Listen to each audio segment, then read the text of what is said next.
ทรายมาส่งเรียบร้อยพี่น้องเดาผมดูว่าของไผ่เนาะ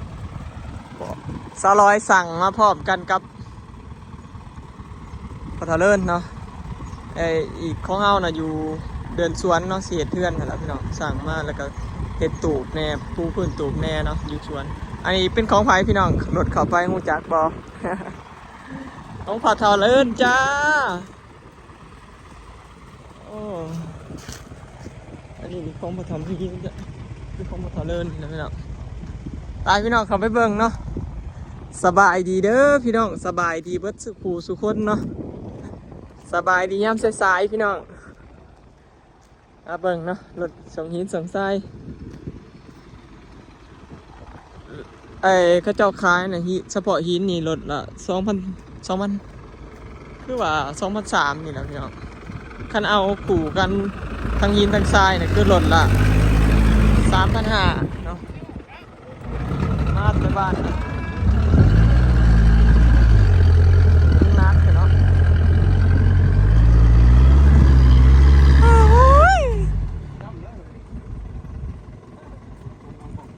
มันสิบคุ้มก๊อกบ่บ่เฉียดคอกหมูพะเถาเลินพี่น้อง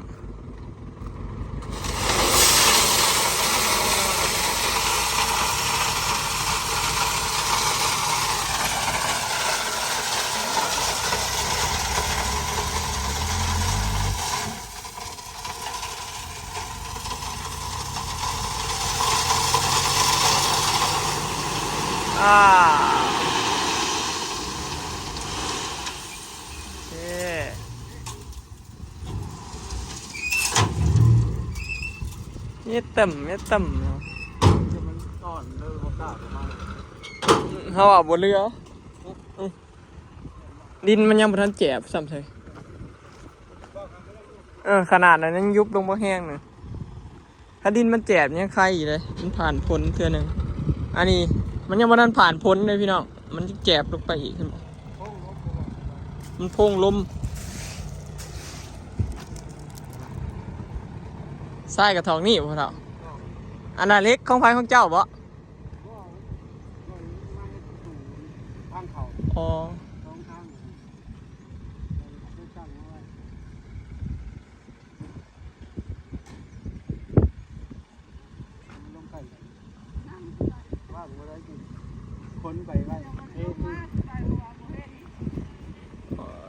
ว่างมือได้เพื่อนละใครดอกอันได้เงินแล้วได้เงินสมซ้ำมันเห็ดข้อมูก็ได้เงินขายเห็ดเฮือนเห็ดซ่านมั่งเฮือนมั่งซ่านเลย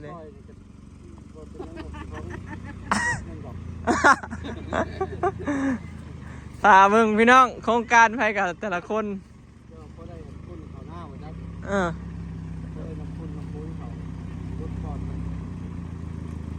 พ่อบ่ได้ซื้อขี้พุ่น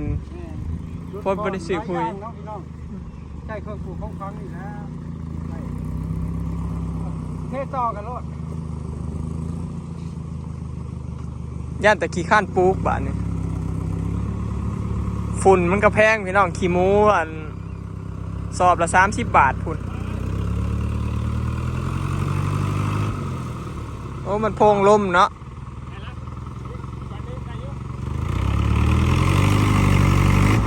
อ๋อ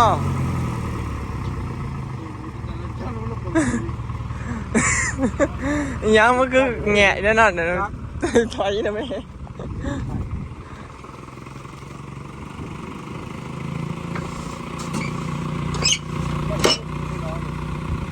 รถน้อยเนาะใส่ลาย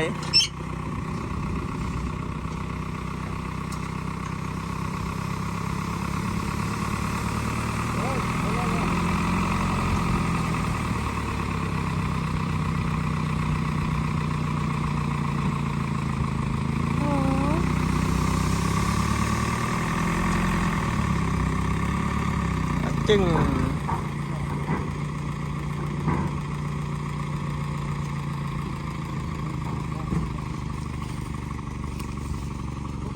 เขาดันขาดพูดเลยนึกบอกเขาว่าจะไปดันมันป้งเลยช่องนอกว่าจะไปดันขาดแต่ของเราต้นไม้ก็ยังเขาดันหมุนเบิดแล้วได้ไปควัดเอาสิว่า อันโชเฟอร์ร้อยพวกที่อันมาปุ๊ดว้าว ไอ้คนขับรถอันไทยอันเด้พี่น้องคนขับร้อยเนี่ยบอกหยุดบอกนั่งกับพนันไปเบิด พุ่งไม่เจอมันอยู่แก่เลยนะ สิเห็ดจักห้องพะเท่าคอหมู ทองเงินก้อน เป็นห้องหนึ่งก่อน ทองให้แล้วซ้อมเบิ้งฉันบอกมีคู่เลี้ยงเลี้ยงยังขาก่อนที่ให้เช่า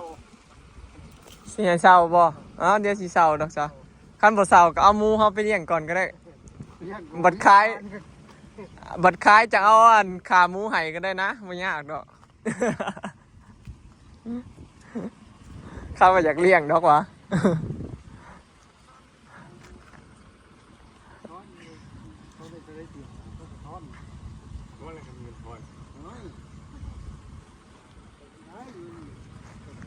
พอดีพี่น้องพอตาเลิศเราเสียมาเทพื้นเนาะมันเข่าบ่ได้พี่น้องก็มันเข่าไปหอดนั่นเนาะบอนเราเศษคอกหมูพี่น้องพอได้น้ำขี้หมูดูดลงใส่หน้าได้หน้าเราติดได้เปรียบพี่น้องเพราะว่าหน้าใกล้ ดูดน้ำขี้หมูลงไปใส่นี่ว้าวงามขนาดนี้พี่น้องไม่ต้องใส่ปุ๋ยเลยสบายเห็นแบบเศรษฐกิจพอเพียงเนาะดีต่อสุขภาพพร้อม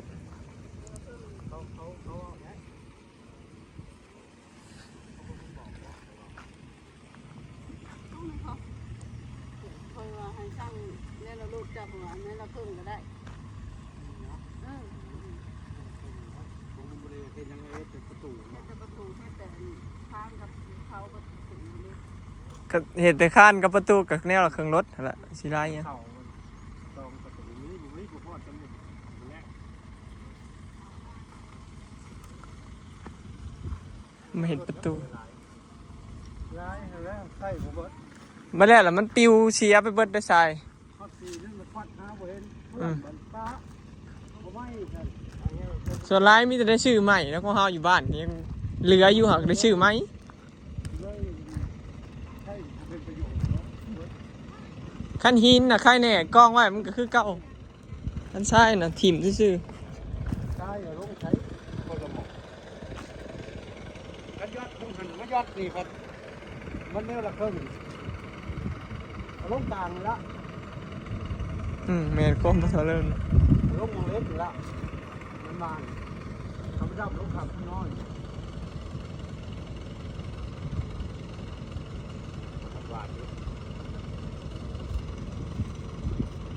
เรียกจะมาเห็นประตูพี่น้องเห็นประตูทางเขานี่กับทางเขาคุณ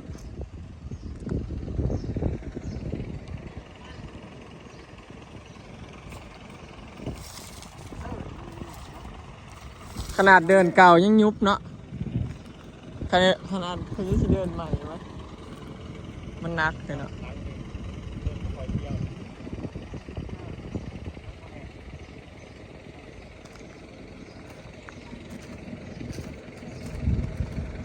ตูบน้อยฮะน่ะสั่งปูนมาแล้วเหรอ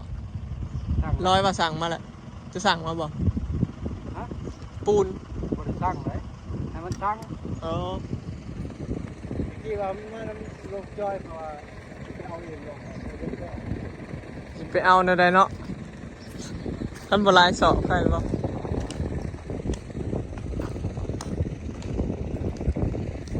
อันนี้เล็กเห็นประตูพี่น้องนี่เล็กสากจ้าประตูก็เล็กบัวใหญ่ก็ได้เนาะประตูหน่อยมันนักใหญ่แล้วก็นักเอาหน่อยแล้วก็เน้นความหนากับพ่อพี่น้องถ้าแม่นเห็นประตูหันออกวะเอาต้องเน้นความหนาเอาบ่เน้นความใหญ่มันจังบ่นัก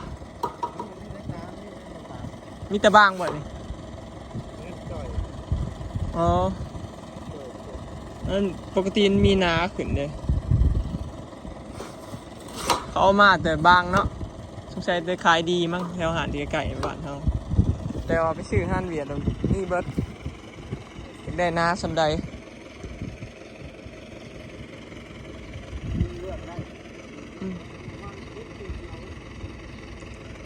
พอห้านแถวบ้านเฮานี่เขาก็เอามาแต่เฉพาะแนวเขาขายดีได้ขายเด้อพี่น้อง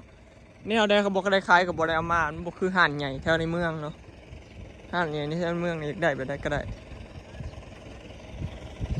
เล็กสางก็ไปซื้อมาเส้นละ220หรือ240นี่แหละแต่ว่าอยู่ในเมืองน่ะเส้น200ลื่นกัน20 บาทนี่แหละคือว่าซื้อมาสุดท้ายก็ได้มาซื้ออยู่บ้านไฟดับ ตัดมาได้อันนี้ทุกใช้เอามาซื้อมาเทปอกเสานะพี่น้อง แต่ว่าเขามาส่ง นี่กระลากปูน เขามาส่งแล้ว เบิ่งพี่น้องโครงการไฟโครงการมันเนาะเอากะอย่างนี้เขา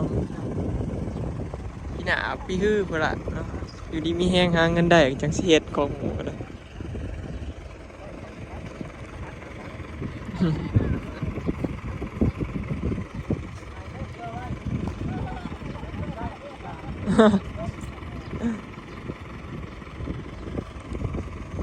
สรุปแล้วคอกหมูพอตะเลิศสิเฮ็ดห้องหนึ่งก่อนพี่น้องบ่ว่าห้องหนึ่ง20 เมตรนะ ซ้ำหูลงได้แล้วเนาะ บ่ยาวเด้ออันคอกน้อยนะเอามัน6 คูณอัน6 คูณ 5หรือ6 คูณ 6มันกระเทินกดขี่ยากคันจะแบบพวกอันฮะ ผมคนที่ยาวไปเลย ให้มันยาวดิ 6 คูณ 4นะ หรือว่าหาคนที่ 6 คูณ 5ก็ได้ ใหญ่โคตรแล้ว ง่ายโทษ คือว่าแล้วเดินมันน่ะเนาะ มันก็พวกมันเดิน 6ไหล่ซะนี่6 เมตรเนาะนี่3 เสานี่6 คูณ 4ก็ได้6 คูณ 5ซะมันจักแนวใดไหมพ่อเฒ่าบัดเฮาอันซื้อหมูน่ะมันใส่พ่อให้มันใส่2 ห้างเฮี้ยงกันน่ะนะพ่อเฒ่าซากของเฮาเห็นบ่มันน้อยอันยังเท่าใดวะ โอ้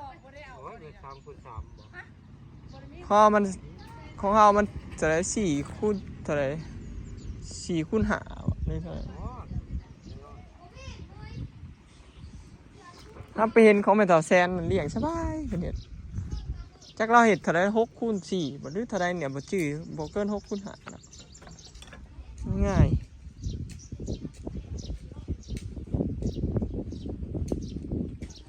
เพราะว่าซื้อหมูมาเลี้ยงนี่ก็สมมุติเฮาอยากซื้ออัน20 โตวจังซี่มันก็บ่แออัดพี่น้องง่าย อันเดี๋ยวถ่าเบิ่งพี่น้องสิเป็นจังไดของบ่เฒ่าเลิศเนาะตอนนี้ฮะกะหินทรายมาลงแล้วยังเหลือแต่ปูนบ่ยังเหลือแต่ปูนถาปูนมาลงแล้วก็เทพื้นเนาะเบิดลายอยู่พี่น้องเห็ดขอกหมูนี่เทพื้นพร้อมเนาะต้องมีหินมีทรายมีปูนเทพื้นแล้วก็ต้องเห็ดก่อขึ้นอ้อมแอมอีกเด้อบาดนี้ขั้นบ่อยากไปเปลืองก็บ่ต้องสาบบ่สาบก็ได้ก่อแล้วก็ห่อบ่จำเป็นต้องสาบดอกคันอยากได้ดีก็สาบ คันอยากได้ทน เอาไม้กลมตอกเอาบ่ได้บ่ ฮะ ปูแต่พื้นมันเอาไม้ตอกผม ปูแต่พื้นมันนะเจ้ากระทมตอกกลมก็ได้เห็ดเป็นเสาขึ้นนั่นแหละกับบ่เปื่อยคือกันก็ดีคือกัน รุดก่อนเนาะ ประหยัดขึ้นไปอีกเห็ดบรรณาก็ได้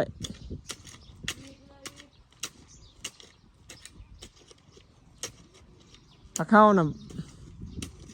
ใส่หนอดยิงเอาพอเท่า จังบ่ทอนเนาะ จังบ่สอเรื่องการทอนการเห็นอย่างของมัน ปูแล้วมันดดแค่เดียวทอน มันเถื่อมันตำกันอย่างสีมันกับพึ่งพังนะ ถ้ามันบ่ขาดถือว่าดูหันแล้ว ตัวเจ้ายิงให้เฮาได้พอเท่าตัวเจ้ายิงหนอดให้ล่าสุดตัวเห็ดใหม่นั่นน่ะสบายได้ บ่มีตัวทอนเนาะ บ่มีตัวทอนเลยแบบสบายเลยแบบบ่ต้องให้ห่วงตะปูน่ะใหญ่กับทอนคือเก่ากันบอยเห็ดขนาดบอยสิเห็ดแบบนี้นะพี่น้องสิใส่หนอดยิงเบิด ของแม่พันธุ์หรือว่าของหมูหน่อยนะตะปูใหญ่กระทอนออกคือเก่าแต่ละมือไม่ได้เห็นหยังเลยเนาะ แต่ว่าเฮาบ่สาบดอกเฮาแค่ก่อเท่านั้นขอกแม่พันธุ์มันเปลืองแล้วก็คือว่าบ่เห็นต่างนะมันก็ดีอยู่อัดแจบเลยบ่นี่ มันยากงัวดื้อบ่มีข้อขนาดมีประตูทั้งนั้นทั้งนี้แค่นี้อัดไว้แค่นี้ บัดเลี้ยงงูจังเห็ดประตูใหม่อืม ทีนี้ติ๊กไปก่อนยังยาว เอาห้างที่กดดีถูกก็ถูก เริ่มนะพี่น้อง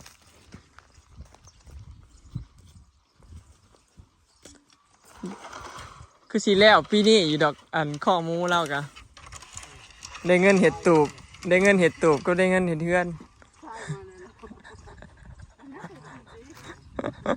โอเคเนาะพี่น้องคลิปนี้ก็สิขอเก็บภาพบรรยากาศไว้สำนี้เด้อเนาะพี่น้องประตูนี่ก็พอตาเอาสิปิดไว้เนาะพุ่นแหละบัดเพิ่นเห็ดข้อมูแล้วพุ่นแหละเพิ่นจังสิเห็ดไปเนาะไปแล้วพี่น้องสบายดีถ้าติดตามเบิ่งเด้อพี่น้องว่าสิเป็นแนวใด เ